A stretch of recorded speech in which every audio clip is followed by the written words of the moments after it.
A very good afternoon and welcome to the midday news on Rajya Sabha television, where we get you the biggest developing news stories at the top of this hour. I'm Aishwarya Kapoor and here are the headlines. Supreme Court orders states and union territories to not appoint any police officer as acting Director General of Police, directs them to send names to UPSC for shortlisting.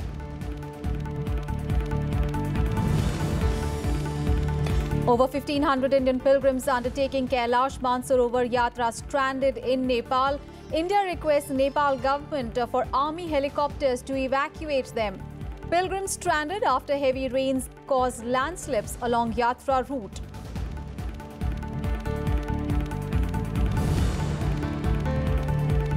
Five people injured after part of a road over bridge collapses due to rain in Andheri in Mumbai. Probe into the cause of the collapse ordered. Frequency of cities' buses increased to service commuters.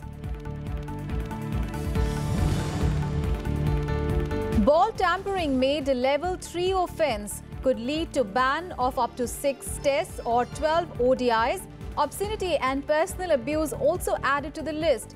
India take on England in the first of the 3 matches T20 series at Old Trafford later today.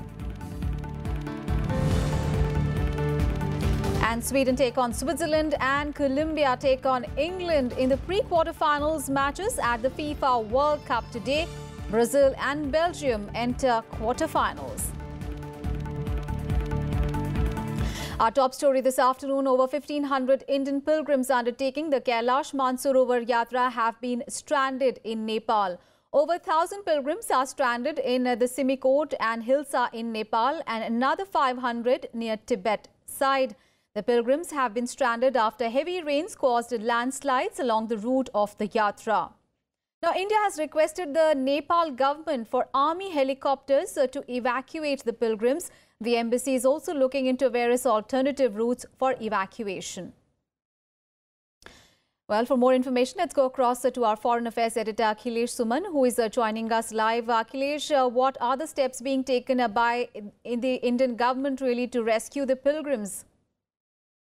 According to the latest information what I have got, the 2 flights have landed in Simikot from Nepalganj, and weather has improved a bit better than earlier. So I think people are going into the flight now from Simikot to Nepalganj, and if they come, then it will be easier. Though these are small flights, and these flights capacity are around 25 to 50, so it will take turns. But since the weather is getting better, so there are hopes that they will come back to Nepalganj. And once they come back to Nepalganj, you know, this is a plain area.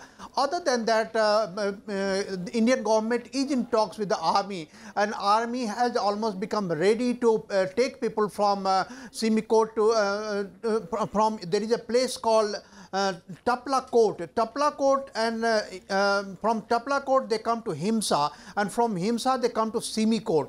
So from Himsa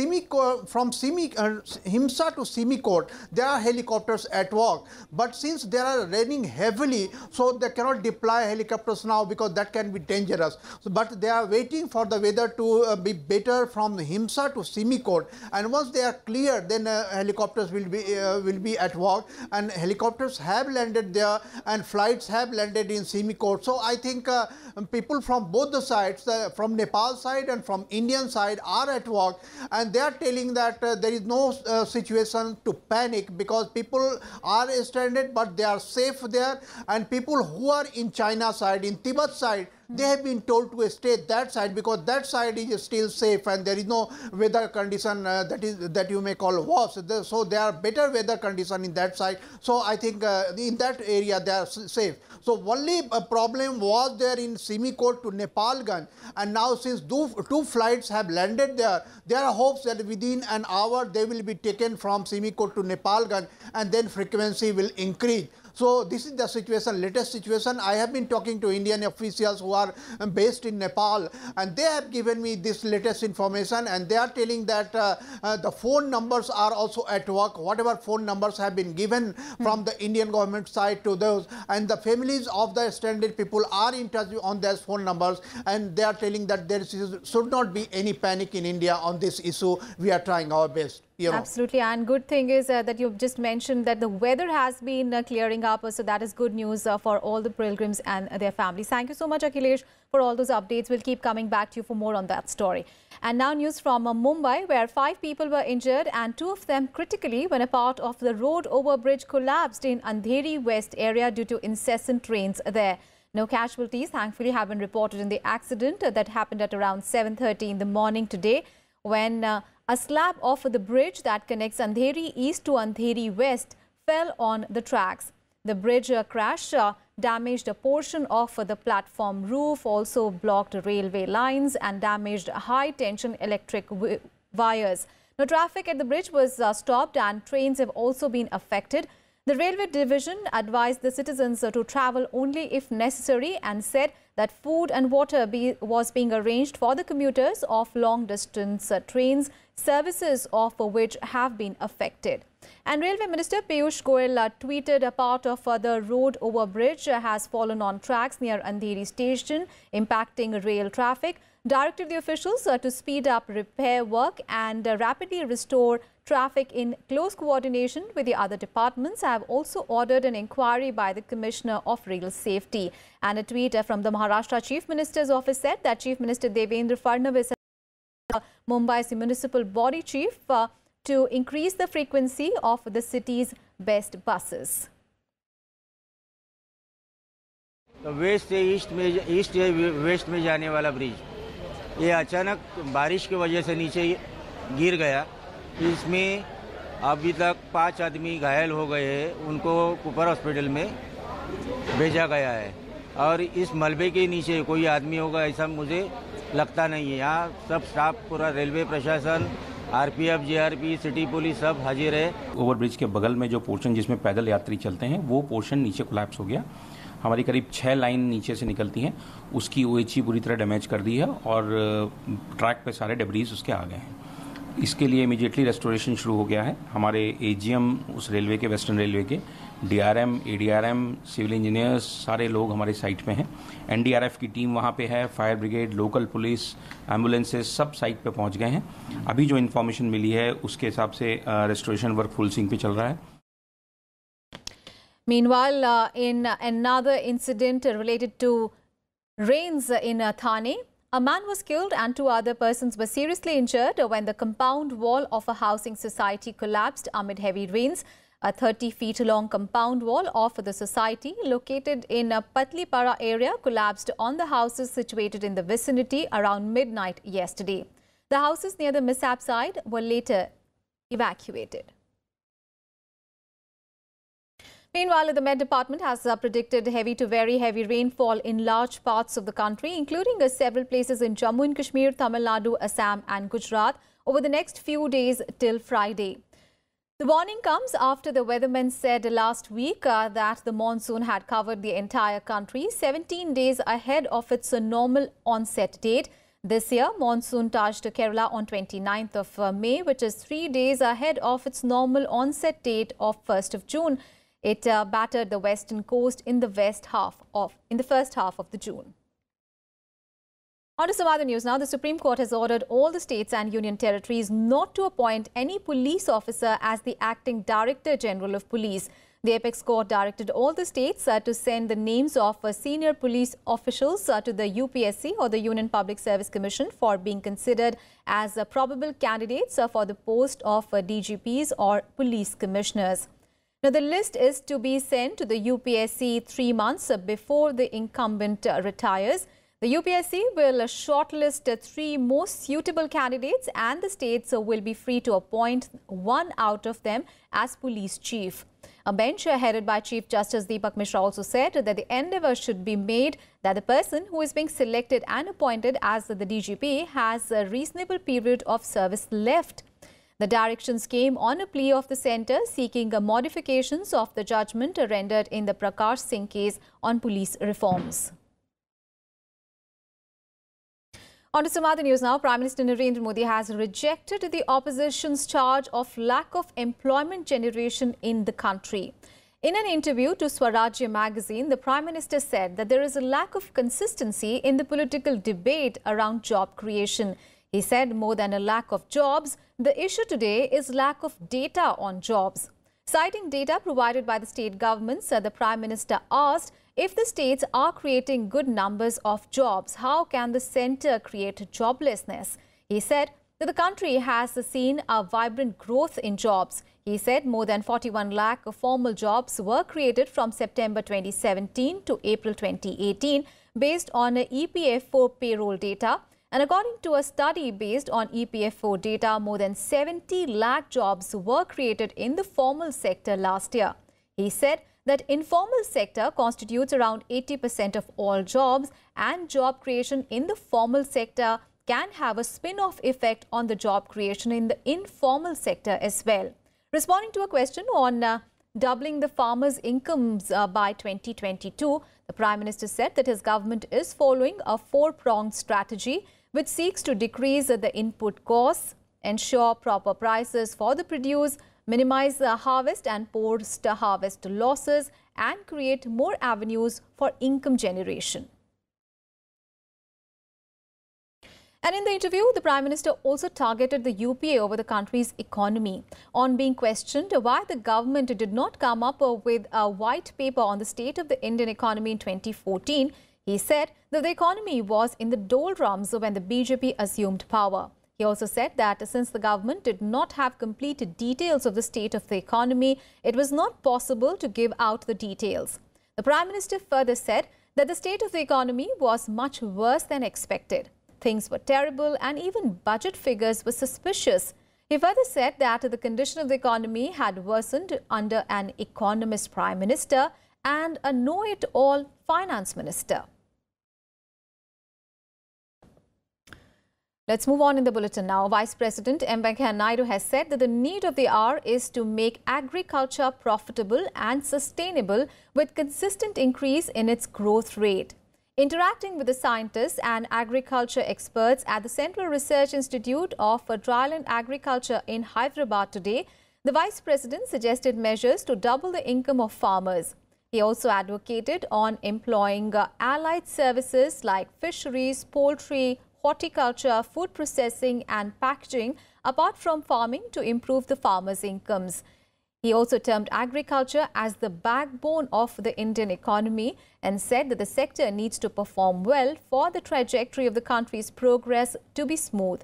The Vice President also stressed on the need to exploit digital technologies to map natural resources, tapping in organic agri-produce and knowledge dissemination of success stories of farmers. And Finance Minister Piyush Goyal has said that independent asset management companies and steering committees will be set up for faster resolution of bad loans. The Finance Minister said this as the government accepted a five-pronged plan of the panel headed by Punjab National Bank Chairman Sunil Mehta. The committee has recommended a five-pronged strategy, Project Sashakt, to deal with the NPAs in the country's banking system.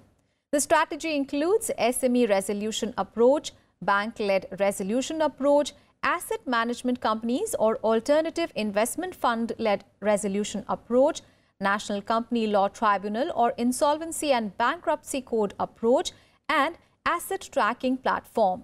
The Finance Minister also said that the committee did not recommend setting up a bad bank to deal with the mounting NPAs in state-owned banks. The gross NPAs of public sector banks stood at 7.77 lakh crore rupees at the end of December last year. 9 guiding principles जिसके basis पे ये तय किया गया है वो 9 principles हैं transparent market based solution, free from government intervention, leverage best in class skills from the market, focus on asset turnaround to ensure job protection and creation. ये ज़्यादा करके छोटे लोन एक ही बैंक के अंतर्गत होते हैं, तो बैंक 90 दिन के अंदर इसको रिजॉल्व करेगी, एक टेम्पलेट बना के जो बैंक का बोर्ड तय कर सकता है, और इसमें एक स्टीयरिंग कमेटी बनेगी जो वैलिडेट करेगी कि जो भी करना है वो एक टेम्पलेट के हिसाब से और एक प्रॉपर प्रोसेस के हिसाब से किया जाए. And in some good news for the Indian economy, India's manufacturing growth jumped to 6-month high in the month of June. India's factory activity grew at its fastest pace this year in the month of June on robust output driven by solid demand. The Nikkei India Manufacturing Purchasing Managers Index, or the PMI, rose to 53.1 in the month of June from 51.2 in the month of May. This is the 11th consecutive month that the manufacturing PMI remained above the 50-point mark, showing expansion. On to some other news, the Election Commission of India is organizing a 2-day national consultation on accessible elections in the national capital. Now, the event is a part of Election Commission's mission, Leave on Voter Behind, with special focus on persons with disabilities. The event was inaugurated by Chief Election Commissioner O.P. Rawat. A dedicated portal for Election Commission's systematic voters education and electoral participation, or SVEEP initiative, was also to be launched during the inaugural session today. The event is also being attended by chief electoral officers of all the states, civil society organizations, senior officials of several union ministries, and the national consultation meet is expected to evolve a policy on accessible elections that will help in making electoral processes more and more accessible in the ensuing elections. Meanwhile, the Law Commission today will hold a 2-day consultation with major political parties in New Delhi this week on the possibility of having Lok Sabha and Assembly elections together. Seeking to find a common ground on the issue, the Commission has written to 7 recognized national and 59 state parties to participate in the meeting on 7th and 8th of July. The panel's previous attempts to seek the views of the political parties on the issue had evoked no response. Remember, Prime Minister Narendra Modi has been pursuing for one nation, one election. Seeking to give shape to the concept, the Law Commission's internal working panel has recommended holding the Lok Sabha and Assembly elections simultaneously, but in 2 phases beginning 2019. Time to take a short break here. We'll be right back with more news.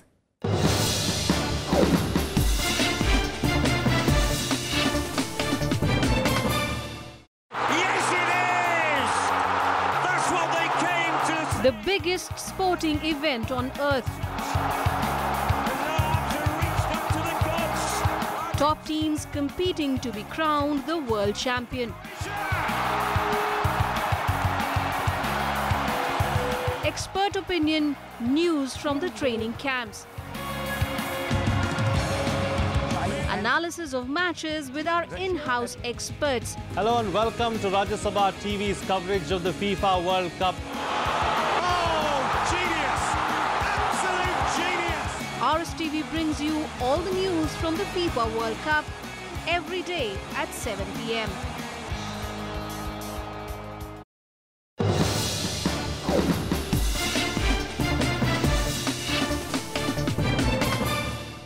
Welcome back after the break. Our top international focus now. The Trump administration has failed to meet its deadline for the 2nd time this year to issue a notification on its decision to terminate the work authorization of the H-4 visa holders.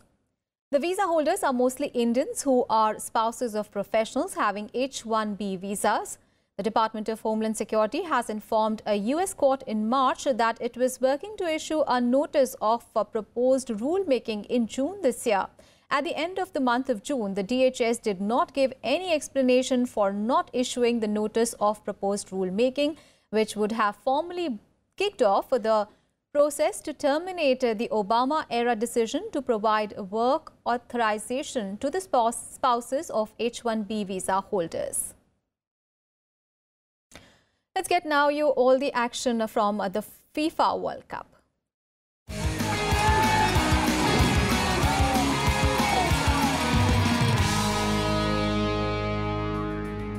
Well, Brazil is through to the World Cup quarterfinals after seeing off Mexico 2-0 on Monday in the round of 16. It was Neymar who scored a goal and assisted on another to lead Brazil to a 2-0 win in the round of 16 game at Samara Arena, his team reaching the World Cup quarterfinals for a 7th consecutive time.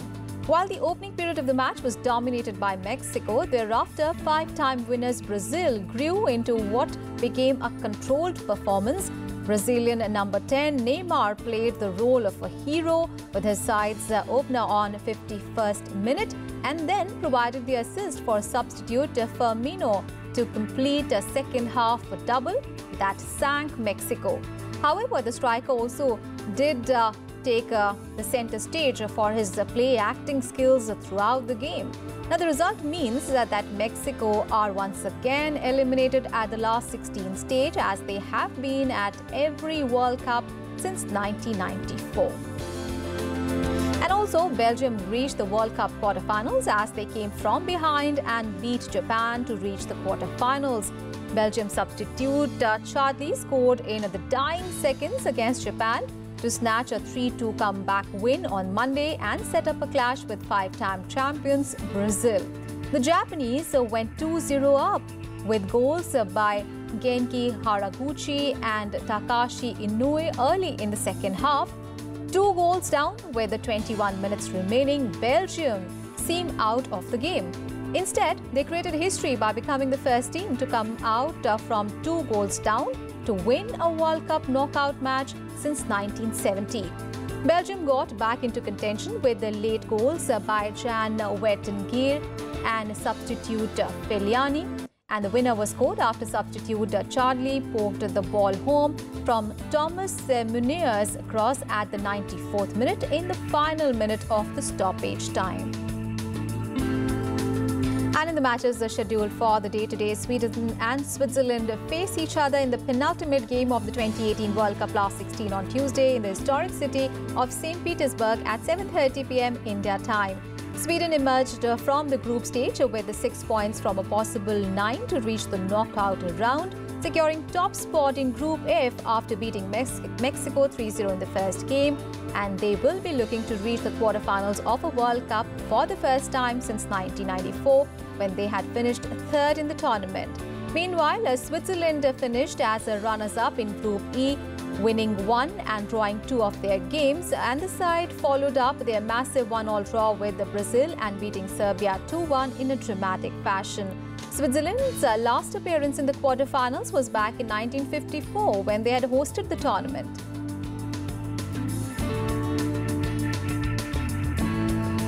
And in the second match of the day today, we'll see a meeting between Colombia and England at the Spartak Stadium in Moscow, which represents the last of the round of 16 fixtures at the 2018 FIFA World Cup in Russia. The match takes place at 11:30 p.m. India time, with only one of the two can take the remaining quarter-final berth and keep their dreams alive of lifting the title aloft. South American Yellow Power Colombia is hoping to repeat their achievement from the 2014 finals by reaching the last 8 for a second time. Colombia finished at top of Group H, where they won 2 games and lost 1. James Rodriguez should be involved after a scan revealed that his muscle injury was not as serious as previously feared. And England made a positive impression in the early stages of the tournament and are now looking to reach the quarterfinals for the first time since 2006. Victories over Tunisia and Panama booked England's place in the group stage. A mainly second-string side lost to also weakened Belgium in the final group match.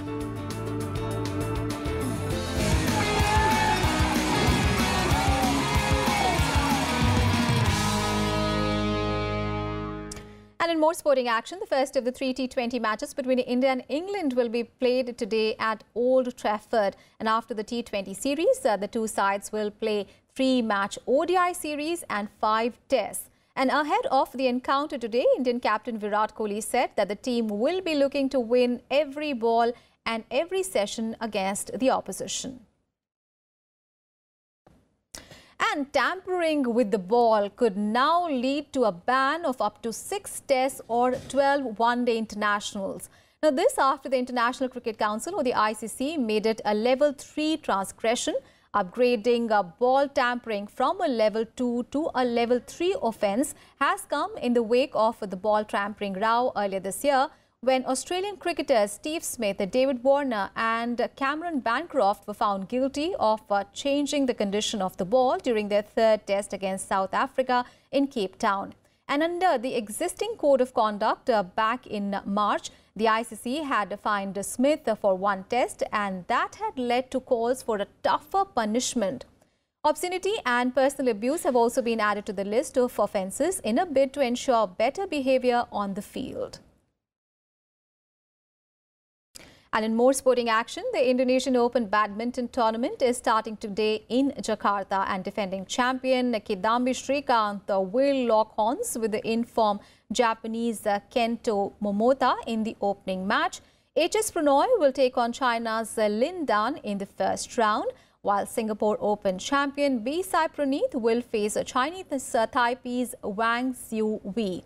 Olympic silver medalist PV Sindhu will look to continue her consistent performance, where she plays against Thailand's Porna Piwi Chonchuwong, and two-time Commonwealth Games gold medalist Saina Nehwal will take on Indonesia's Dinar Dia Ayustin. And with that, we come to the end of this edition of Midday News. Thanks for watching.